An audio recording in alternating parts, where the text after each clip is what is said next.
6.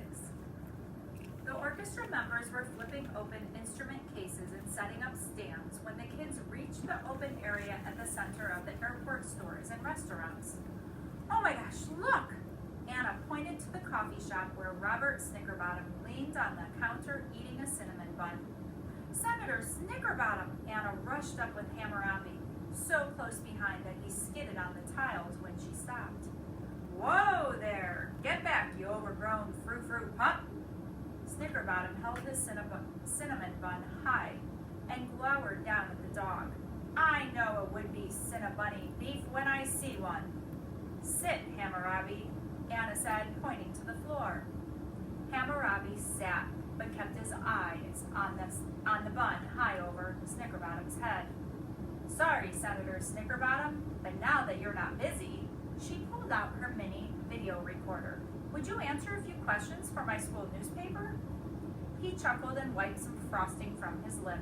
"You don't give up, do you? But in fact, I am busy. I'm meeting with a reporter from the Washington Post soon. You should interview one of your little friends here." Just a few questions. Anna pressed the red button to start recording. Maybe if she ignored his no, he'd answer a question or two. Like, "Do you think the Star-Spangled Banner will be recovered?" Snickerbottom stood up extra straight and used a voice that was a little bigger and deeper. "The flag theft is a crime against America, and I'm doing everything in my power to bring this treasure back to Washington, D.C. "So, you think it's gone? Like out of town?" Snickerbottom looked surprised. "What gave you that idea?" "Well, you said you were going to bring it back to Washington, which makes me think that you think it's not in Washington now.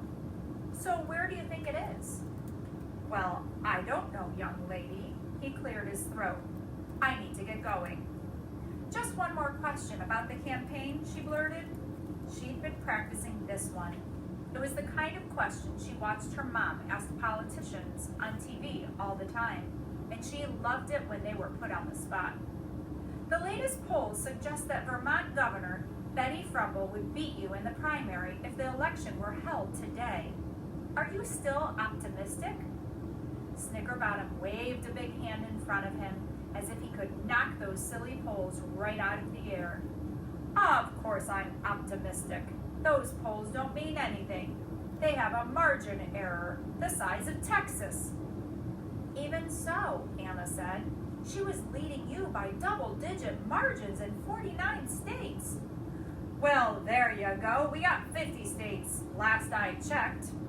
Snickerbottom laughed a booming laugh. Hammurabi's ears twitched. "As soon as this snowstorm clears out, I'm off on a super-duper 12-state campaign swing, starting with Governor Frumble's fine state of Vermont, where I'm sure I'll gain plenty of support." He tipped his big hat, and a Tootsie Roll fell out. He picked it up and handed it to Anna. "Here you go." Then he smoothed his hair before he put the hat back on his head. "And here's a thought for you to chew on too, little missy." Snickerbottom leaned closer. "It ain't over till the fat cat sings." And he walked away. Sinan flipped open his sketch pad.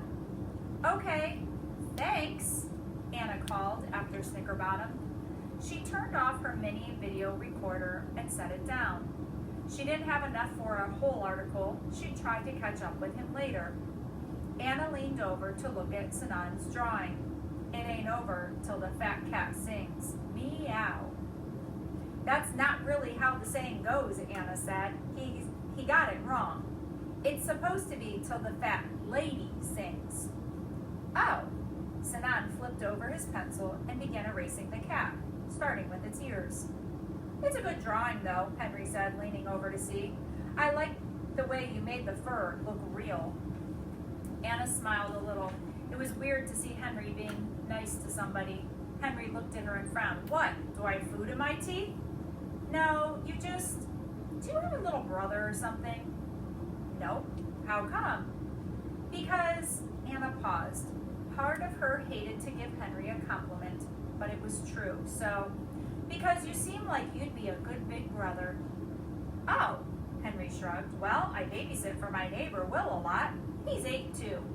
Henry looked at Sinan. Will's pretty cool. I don't know who's going to hang out with him when we move to Boston. You're moving? Yeah, when school's over.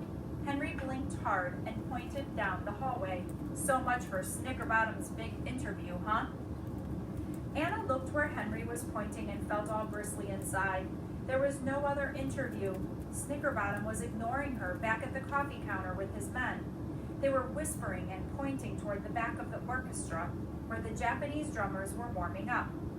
Come meet my parents. Sinan tugged at Anna's jacket sleeve and pulled her in the other direction toward a couple setting up folding chairs. Sinan spoke to them in a language Anna didn't recognize and then turned.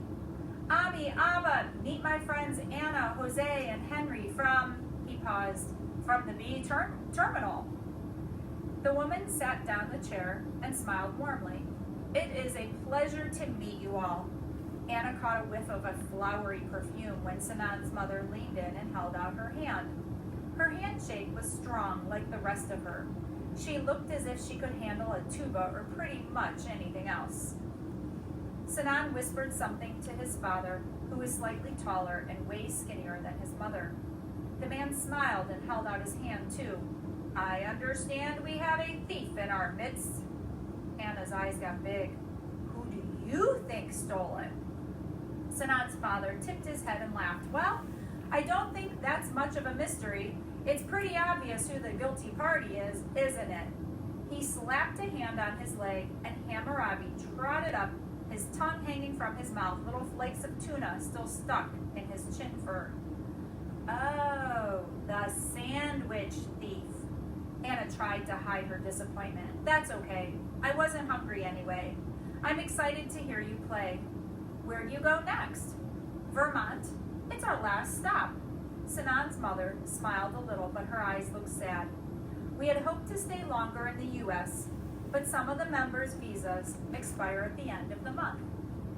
Can't you renew them? Anna asked. Maybe my dad could help. He's a senator. Sinan's mother shook her head. Our manager spoke with Senator Snickerbottom about it, but it hasn't worked out. She set up the last folding chair, and a trumpet player filled it, warming up with crisp, smooth notes that floated up to the skylights. Sinan's mother looked around. I usually help set up the speakers. She put her hands on her hips and waved to a gangly blonde man on the other side of the strings.